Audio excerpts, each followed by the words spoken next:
Bem-vindo ao podcast 1844. Apresentação: Washington Araújo.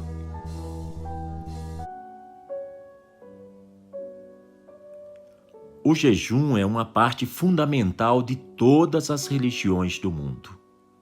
Eu não sei particularmente por que isso acontece, mas posso até presumir.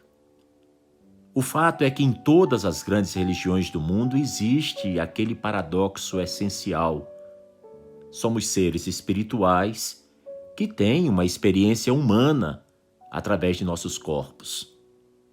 Nossa realidade é de natureza dupla, e o jejum, como um ato de renúncia física, nos lembra nossa realidade maior, a realidade de nosso coração e de nossa alma. Os Baha'is aprendem a usar esse tempo como um período de autorreflexão, de oração e meditação.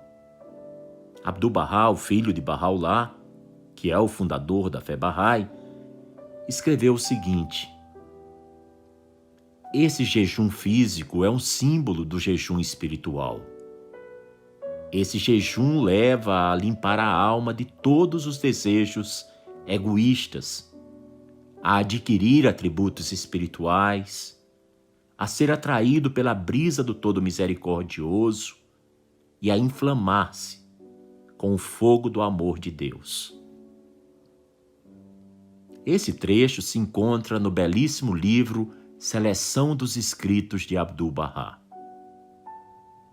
Existe algo bastante purificador e poderoso em estar em um estado devocional logo que o sol nasce. E nesse estado, à medida que as horas e os minutos passam, o nosso entendimento aumenta, porque nós estamos nos abstendo de comer os alimentos físicos por amor a Deus e começamos a nos concentrar em nosso ser espiritual. Quando sentimos fome, parece, no meu caso, que a minha visão interior se concentra naquilo que estou fazendo e nas razões do porquê eu estou observando o jejum. O jejum é sobre purificação. A minha materialidade cotidiana do dia a dia vai desaparecendo e meu olhar se concentra naquilo que é importante e que é verdadeiro em minha vida. Por mais difíceis que sejam esses 19 dias, sim, nós Baha'is observamos o jejum por 19 dias. E nesse ano o período começará logo mais, no dia 1º de março, e se estenderá até o dia 19 de março. Esses dias podem ser muito difíceis, isso é verdade, mas a alma da gente se sente desafiada, encorajada, porque depois desses 19 dias chega a primavera, no equinócio vernal, e então, com ela, o ano novo, o Nauruz. A privação de alimentos também proporciona uma gratidão mais profunda pelo que é simples, pelo que é comum. Quando a gente come e bebe no final de um longo dia de jejum, quando a gente saboreia a comida de uma maneira particularmente profunda e aprecia também de forma profunda o que nós temos para comer, a gente parece ter, assim, alguns insights de clareza sobre o nosso próprio lugar no universo durante essas semanas do jejum. Abdu'l-Bahá descreve a experiência espiritual com uma precisão maravilhosa e inspiradora. Abdu'l-Bahá disse: o jejum é a causa da elevação da condição espiritual da pessoa.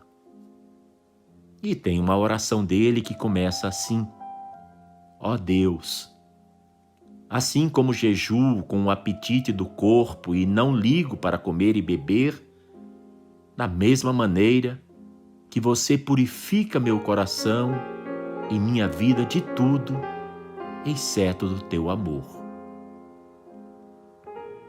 Como Bahá'í, eu jejuo todos os anos desde os 17 anos.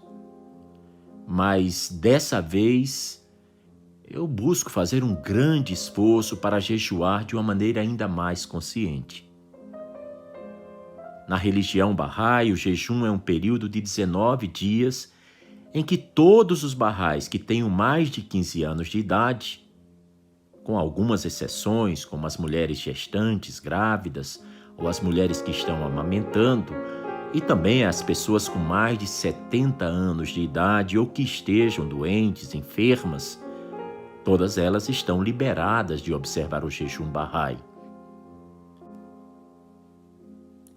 Na fé Bahá'í, o jejum é um período de 19 dias em que todos os Bahá'ís com mais de 15 anos evitam comer ou beber durante o dia.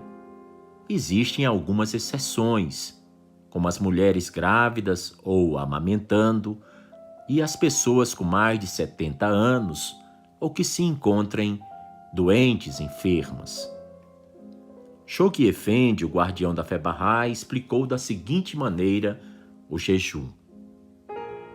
O período do jejum, que dura 19 dias, começa em 2 de março de cada ano e termina no 20º dia do mesmo mês. Implica total abstinência de alimentos e bebidas do nascer ao pôr do sol. Continua Shoghi Effendi. É essencialmente um período de meditação e oração, de recuperação espiritual, durante o qual o crente deve tentar fazer os reajustes necessários em sua vida interior e atualizar e revigorar as forças espirituais latentes em sua alma. Seu significado e propósito são, portanto, de natureza fundamentalmente espiritual. E conclui Shoghi Effendi, o jejum é simbólico e serve como um lembrete de abstinência de desejos egoísticos e carnais. Essa claríssima orientação se encontra no livro Princípios da Administração Bahá'í, em sua página 6. Pois bem, para os Bahá'ís, o jejum é uma lei espiritual, mas é também uma experiência profundamente pessoal. Ninguém vem checar, verificar se de fato uma pessoa está jejuando, e ninguém se envergonha no caso de não poder jejuar. Em vez de parecer uma penitência, o jejum parece um evento longo, emocionante, desafiador. E é realmente um momento agradabilíssimo, mesmo que a pessoa não tenha o privilégio de estar cercado por outras pessoas que não estão observando o jejum. Mas a experiência é muito diferente para todos. Isso fica muito claro. Como isso toma forma em nossa vida depende em grande parte das circunstâncias em que nós vivemos. E coisas que podem parecer desafiadoras para outros podem ser muito fáceis para uma pessoa. Já coisas que parecem ser fáceis para todos podem ser incrivelmente desafiadoras para uma outra pessoa. Mas na minha experiência, como alguém que mal consegue passar por mais de 2 horas sem comer lanches na maioria dos dias, é realmente estimulante perceber quanto poder a alma pode ter sobre o corpo quando estabelecemos uma meta espiritual. Confesso que eu seria péssimo em fazer uma dieta. Tentei algumas, nunca deu certo. Sempre descarrilhei logo no início. Mas quando se trata de jejum, mesmo os momentos mais difíceis não são tão difíceis quanto eu poderia imaginar. Somente quando nos concentramos em nosso propósito espiritual, em nossa meta espiritual, é que percebemos quanto poder existe dentro de cada um de nós, esperando apenas ser acionado ser ligado. O jejum me fez perceber a quantidade de tempo que eu passo todos os dias pensando em comida, ou preparando a comida, ou comprando a comida, ou comendo a comida, ou limpando os pratos após cada refeição. Certamente, nos manter alimentados é uma parte importante da vida, mas é possível que em nossas vidas confortáveis e cheias de abundância, será que muitos de nós não tenhamos dado a essa parte uma importância muito maior do que ela precisa? Não estou dizendo nem afirmando que é ruim gastar tempo com alimentação, com comida. De fato, a arte da alimentação, da comida, é algo que precisa ser celebrado. Mas é importante, sim, refletir sobre a abundância que temos ao nosso alcance e sobre como esse estilo de vida não se encontra amplamente disponível a grandes e imensas parcelas da população mundial. Milhões de pessoas em todo o mundo sobrevivem com refeições muito simples, porque não têm acesso a mais nada. E, infelizmente, milhões e milhões de seres humanos, neste momento em que estou gravando este episódio, estão literalmente passando fome. Evitar beber água durante o dia é, muitas vezes, um grande desafio. Mas a gente também pode começar a pensar como nós somos privilegiados em não termos que executar, realizar um trabalho físico pesado todos os dias.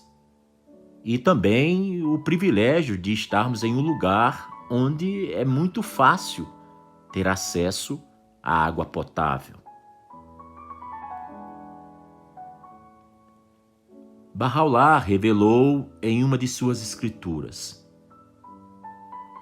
todo louvor a Deus, que prescreveu o jejum àqueles que possuem meios para serem informados das penalidades e sofrimentos dos despossuídos. Neste ano de 2020, estive pensando em meus objetivos antes de iniciar o jejum. Porque é mais do que se abster de comer e beber durante o dia.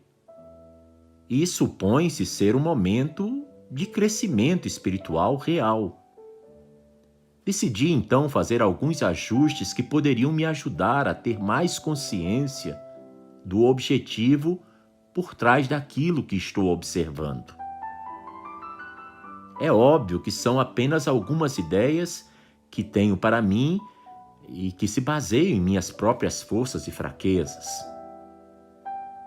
Passei e vou analisar os tipos de alimentos que como durante esse período. O que acontecerá se eu reduzir a quantidade de pratos complicados e ridiculamente deliciosos que geralmente tento comer durante esse período? E se, em vez disso, buscar desenvolver a capacidade de apreciar a beleza de uma refeição simples e saudável?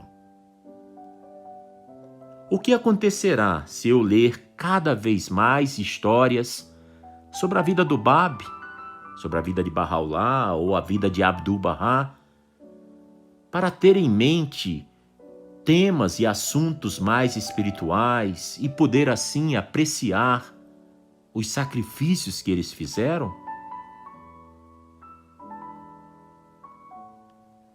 Eu conheço uma pessoa que até esteve pensando em fazer um esforço extra para melhorar seu visual, sua aparência física.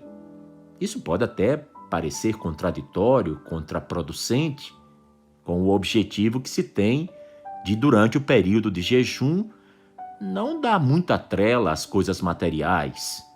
E eu não estou querendo dizer em usar joias ou roupas elegantes, mas apenas em parecer, em ser mais simples, mais organizado, mais limpo.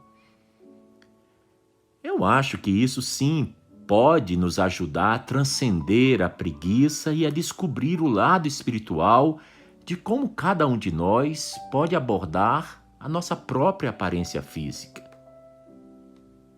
É óbvio que essas ideias são pessoais, particulares, é claro, mas o jejum representa um momento em que nós podemos, sim, avaliar nossas forças e nossas fragilidades pessoais e vermos como é que nós podemos crescer, evoluir. O importante é não passar pela logística básica do jejum sem refletir adequadamente sobre o seu objetivo mais profundo. Dessa forma, eu posso me lembrar constantemente de por que aprecio mais e melhor as implicações espirituais de tudo o que eu faça nesses 19 dias do jejum. No próximo ano, 2021, cada um de nós poderá ter objetivos diferentes, mas a partir de agora, a gente já passa a ter uma maior consciência, porque são dias muito especiais do calendário. São dias dotados de um poder espiritual, como está afirmado nas Escrituras Sagradas Barrais. E se você estiver observando o jejum ou não, esse é um momento perfeito para aprender mais sobre o lado espiritual do ser humano e colocar em prática esforços que ajudem nossas almas a desabrocharem e a se desenvolverem. Compartilho agora com os ouvintes do podcast 1844 alguns dos inspiradores, belíssimos textos revelados por Baha'u'lláh. Todo louvor a Deus, que revelou a lei da oração obrigatória a fim de manter seus servos atentos, e ordenou-lhes o jejum para que os abastados apreendam as dores e sofrimentos dos destituídos. Já em outro texto, nós lemos da pena de Baha'u'lláh. Aquele que não realiza boas obras nem atos de adoração é como uma árvore infrutífera. É como uma ação que não deixa um traço sequer. Quem experimentar o santo êxtase da adoração jamais trocará tal ato ou qualquer louvor de Deus por tudo o que no mundo existe. O jejum e a oração obrigatória são como duas asas para a vida do homem. Bem-aventurado quem por meio delas se eleva ao paraíso do amor de Deus, o Senhor de todos os mundos. Em uma epístola, Baha'u'lláh revelou: firma-te firme na oração obrigatória e no jejum. Verdadeiramente, a religião de Deus é como o céu. O jejum é o seu sol e a oração obrigatória a sua lua. Em verdade, eles são os pilares da religião através dos quais os retos se distinguem daqueles que transgridem seus mandamentos. Suplicamos a Deus, exaltado e glorificado seja Ele, que generosamente capacite a todos a observarem aquilo por Ele revelado em seu livro antigo. Suplicamos a Deus que ajude seu povo, para que possam observar o supremo e excelso jejum, o qual visa proteger os olhos de contemplarem tudo o que é proibido e apartar o homem de alimento, bebida e tudo que não provenha dele. Oramos a Deus para que confirme seus amados, de modo que tenham êxito no cumprimento daquele que lhes foi ordenado neste dia.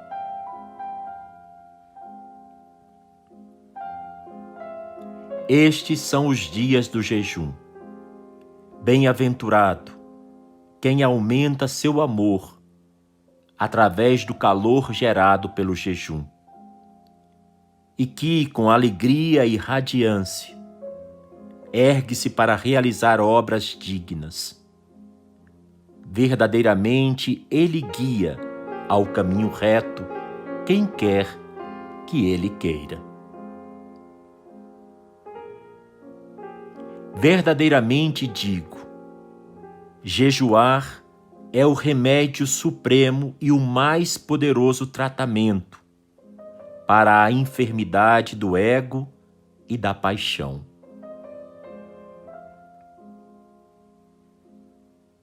Existem vários estágios e condições no jejum, e incalculáveis efeitos e benefícios jazem nele ocultos.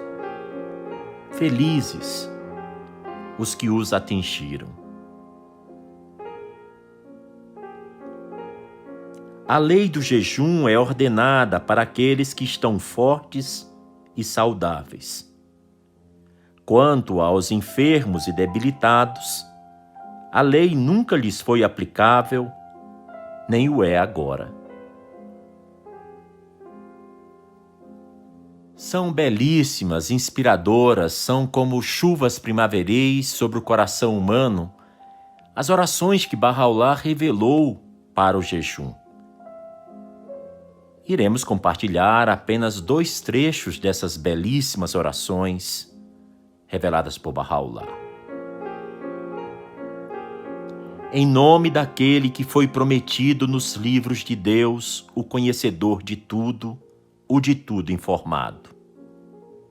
Chegaram os dias do jejum, durante os quais jejuaram os servos que circundam o teu trono, aqueles que alcançaram tua presença.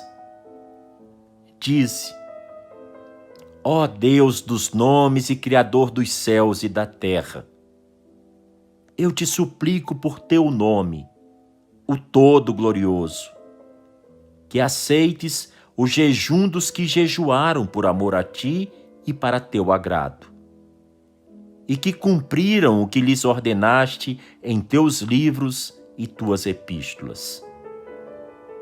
Eu te imploro, por eles, que me ajudes a promover tua causa e que me faças firme em teu amor, para que meus passos não vacilem devido ao clamor de tuas criaturas. Verdadeiramente tens poder sobre tudo o que desejas.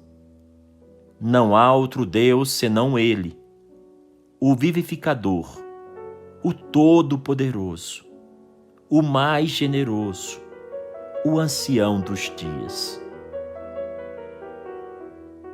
Em outra oração, Bahá'u'lláh diz assim: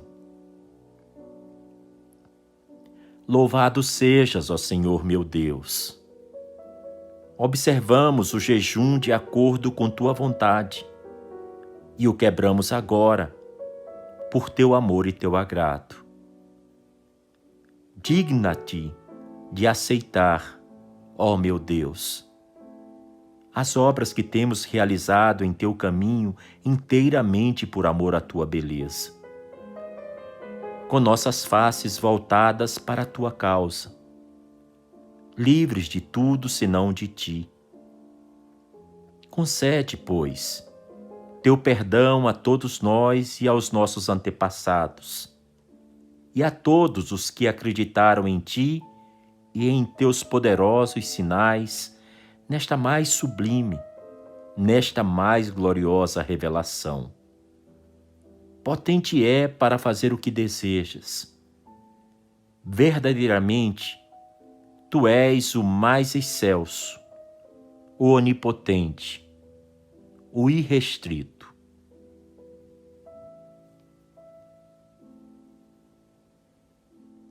Abdu'l-Bahá, o exemplo perfeito de vida Bahá'í, o filho mais velho de Bahá'u'lláh, chamado por ele de o Mestre, também escreveu sobre o jejum o seguinte: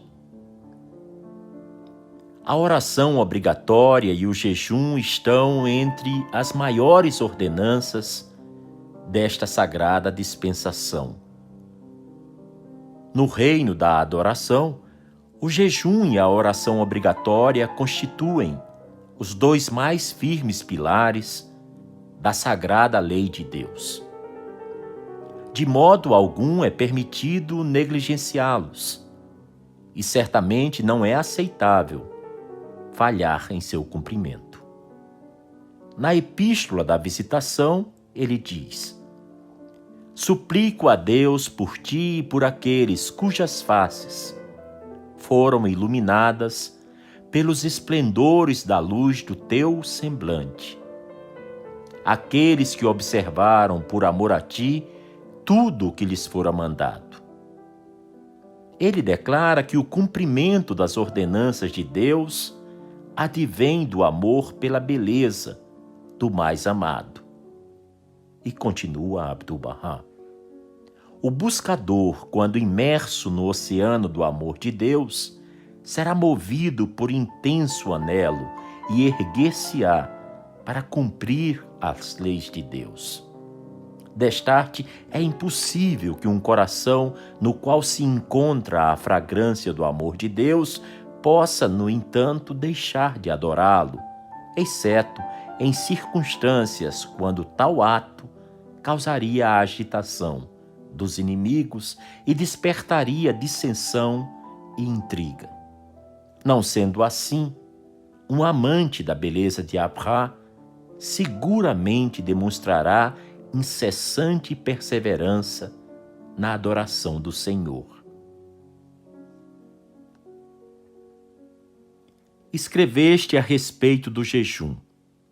Este é um assunto da maior importância e deverias esforçar-te ao máximo para cumpri-lo. É uma parte essencial da lei divina e um dos pilares da religião de Deus. Feliz és tu, escreveu Abdu'l-Bahá, pois seguiste a lei de Deus e te ergueste para observar o jejum durante estes dias abençoados, já que este jejum físico é um símbolo do jejum espiritual. Este jejum faz com que a alma se purifique de todos os desejos egoístas, adquira atributos espirituais, seja atraída pelas brisas do Todo Misericordioso e se inflame com o fogo do amor divino.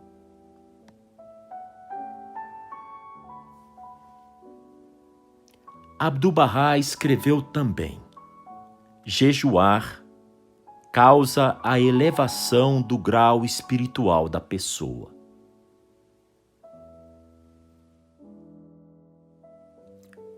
Mas como é tratado o jejum nas várias religiões? Já conhecemos um pouco sobre a natureza mística e espiritual, o poder que o jejum tem nas escrituras sagradas da religião Bahá'í.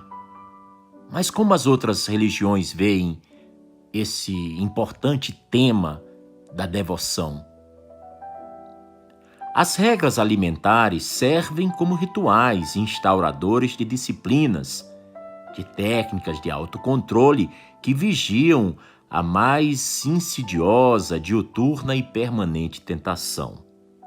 Domá-la é domar a si mesmo, daí a importância da técnica religiosa dos jejuns, cujo resultado também permite a obtenção de estados de consciência alterada propícios ao êxtase.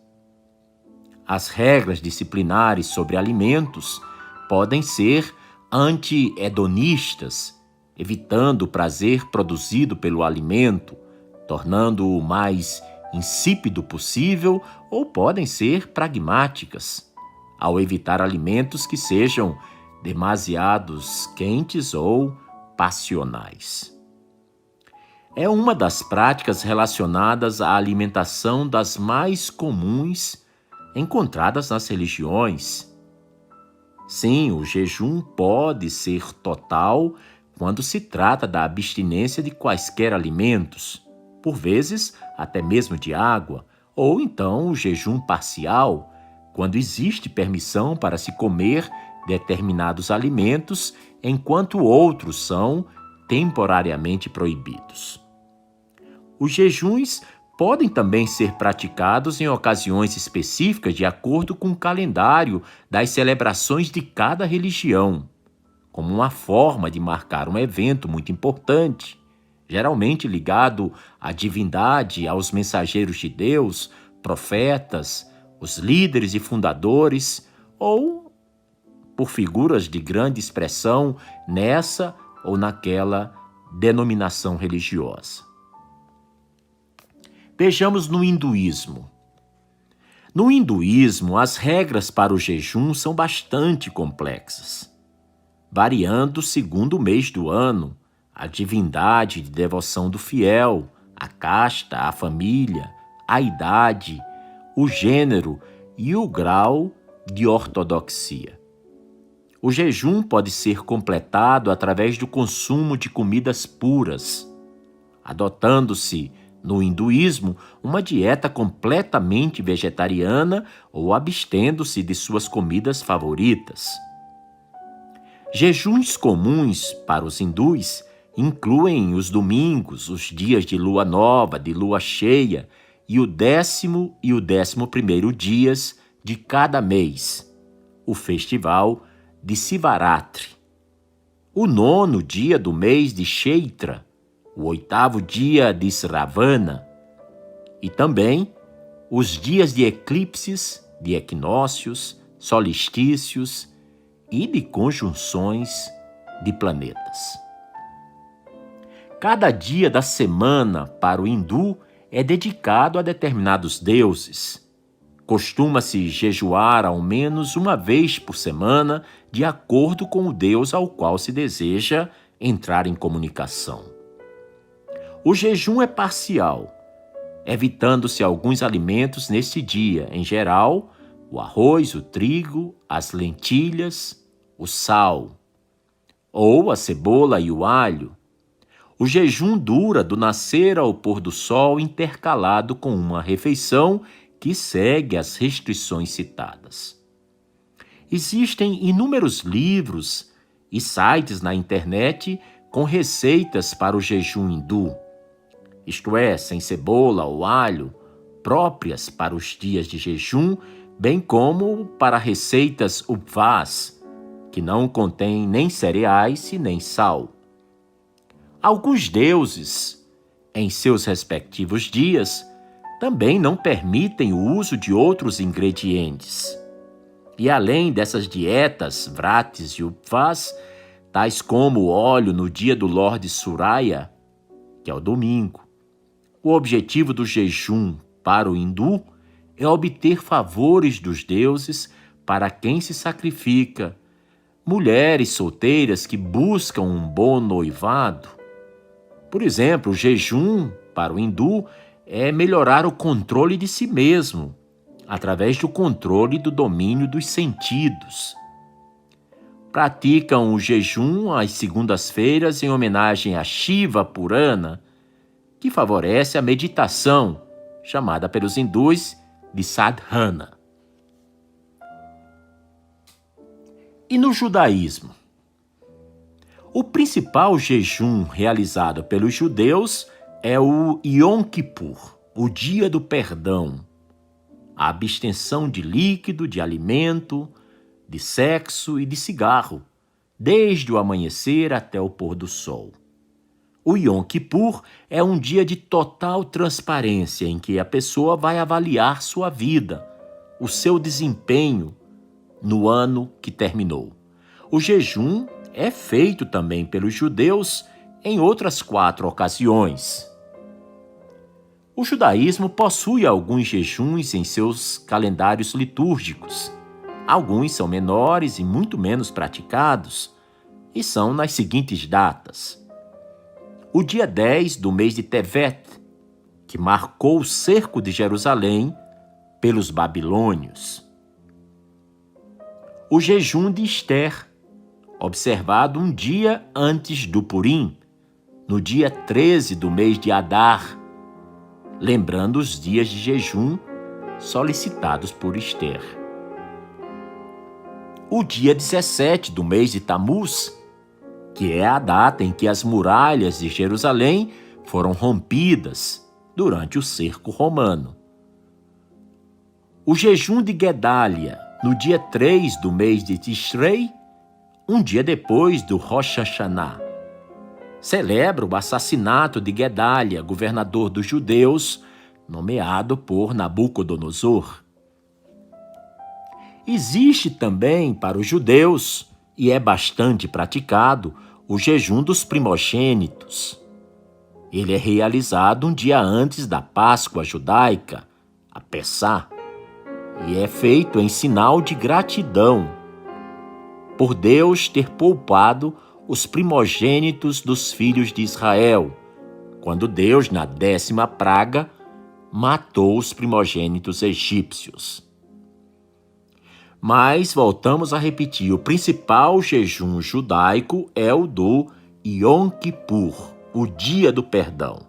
E o foco desse dia são as necessidades espirituais.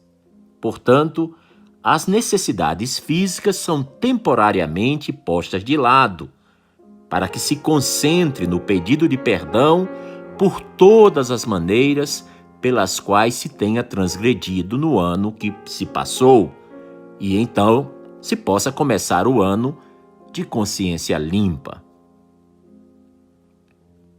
E no budismo?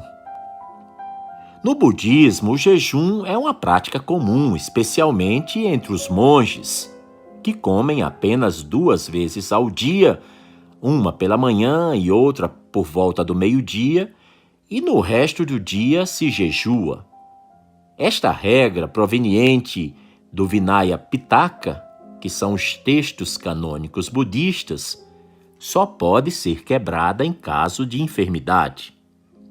O objetivo do jejum para os budistas é a contenção, o controle, a extirpação dos próprios desejos. Tal prática sustenta proposições de simplicidade, desprendimento e anti-hedonismo. O corpo deve ser apenas mantido funcionando como instrumento do caminho espiritual e não como fonte de prazer e distração. O jejum já existia na Índia antes do budismo e integrava a prática de mortificação para se atingir a purificação corporal e espiritual. Essa prática ainda é conservada até mesmo em escolas do Japão. Como é que o cristianismo aborda o jejum? Vejamos pelo catolicismo. A Igreja Católica sempre teve uma disciplina penitencial que incluía o jejum.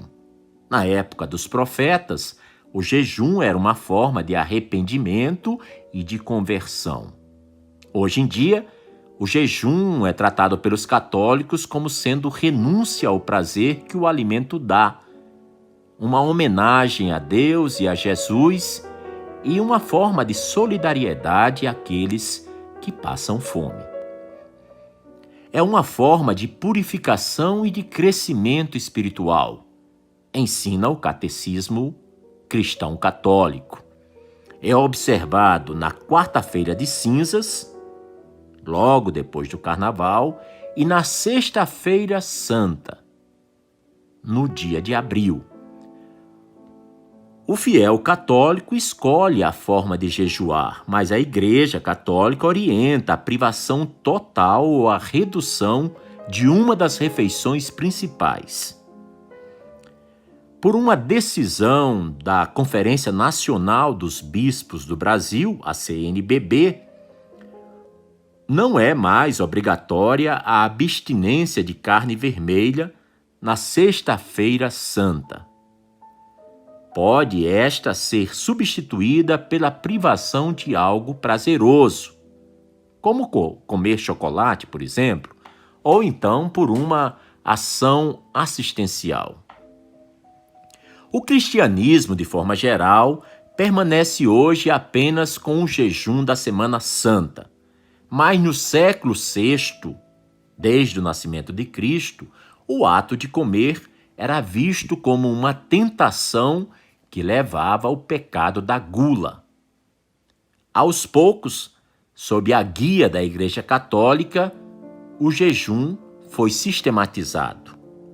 Na Idade Média, haviam mais de 200 dias de jejum, restringindo especialmente o consumo de carne vermelha.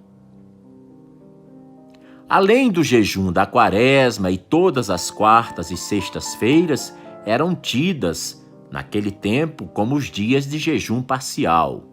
Segundas e quintas eram tradicionalmente dias de jejum dos judeus e, presumivelmente, usando-o como modelo, os primeiros cristãos escolheram a quarta e sexta como dias de jejum. Os adventistas cristãos veem que o jejum deve ser praticado em casos particulares, individuais, com o propósito de expiar a culpa, como técnica para auxiliar na meditação e como instrumento autodisciplinar, uma forma de purificação em caso de morte de alguém próximo ou como sacrifício pessoal por se ter um desejo concedido, atendido por Deus. Para os crentes da Igreja Adventista, que é uma vertente, um ramo do cristianismo, o jejum não é coletivo, nem é praticado numa data específica, mas sim quando for necessário, e ele pode ser total ou parcial. Para os adventistas, a temperança praticada através do controle alimentar é uma forma de redenção, pois várias vezes mostrou-se uma grande tentação através da qual o homem sucumbiu. Para Cristo, ensinam os adventistas, como para o santo par no Éden, foi o apetite terreno a primeira grande tentação, exatamente onde teve início a ruína, e é lá que deveria começar a obra da nossa redenção. Como pela condescendência com o apetite, cair a Adão, assim, pela negação do mesmo, deveria Cristo vencer. E tendo jejuado 40 dias e 40 noites, depois teve fome. E chegando-se a ele, o tentador disse: Se tu és o Filho de Deus, manda que estas pedras se tornem pães. Ele, porém, respondendo, disse: Está escrito, nem só de pão viverá o homem, mas de toda a palavra que sai da boca de Deus. Esses versículos se encontram no livro de Gênesis, da Bíblia. E o islamismo, o que ensina sobre o jejum? Os muçulmanos acreditam que o jejum é um dos 5 pilares da religião. É obrigatório uma vez por ano, no 9º mês do calendário islâmico, chamado Ramadã. Comida, líquido, sexo e álcool são proibidos da alvorada, do nascer do sol, até o pôr do sol, no crepúsculo. E é permitida a alimentação moderada à noite, acompanhada de orações. Para os muçulmanos é considerado uma purificação física, porque dá um descanso ao organismo. Uma purificação mental, porque nos faz abstermos de pensamentos considerados impuros ou ruins. E de uma purificação espiritual, o que inclui o sentimento e a ação de solidariedade para com as pessoas carentes, necessitadas, pobres. Para os muçulmanos existem ainda jejuns opcionais. O mês do Ramadã é escolhido para ser observado o jejum pelos muçulmanos, porque trata-se do mês em que Muhammad teria recebido do anjo Gabriel o seu livro sagrado, o Corão. E em respeito a este acontecimento, nesse mês não se come, não se bebe, não se fuma, do nascer ao pôr do sol. Entretanto, o jejum é quebrado depois que o sol se põe, com grandes banquetes em família. O jejum no islamismo é praticado também com finalidade de expiação, de pedido de perdão a Deus, e varia de acordo com a natureza da falta que foi cometida. O jejum expiatório é previsto para algumas faltas, tais como homicídio de um correligionário, é a Sura 4 do Alcorão, o juramento feito em vão, na Sura 5, a caça em estado de consagração, na Sura 5 do Alcorão. Bem, então nós vimos que o jejum faz parte da prática religiosa dos adeptos das várias denominações através do tempo. E nós podemos aqui conhecer claramente que para os Bahais o jejum é um símbolo. Jejuar significa abster-se da luxúria. O jejum físico simboliza e ao mesmo tempo nos faz lembrar dessa abstinência. Isso é, da mesma forma com que uma pessoa se abstém de satisfazer o apetite físico, os Bahais também devem se abster dos desejos egoísticos. A mera abstinência de alimentos em nada influi sobre o espírito, já que é apenas um símbolo, um meio de nos lembrarmos de uma verdade espiritual muito mais profunda e poderosa.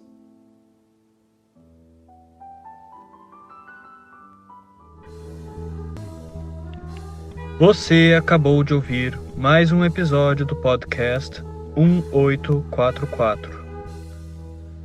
Agradecemos sua audiência e lhe convidamos para ouvir nosso próximo episódio semanal. Apresentação e comentários: Washington Araújo. Trilha musical composta por Ian Garbinato. Sonoplastia e edição de áudio Shahin Nasrabadi. Vinhetas Diogo Garbinato.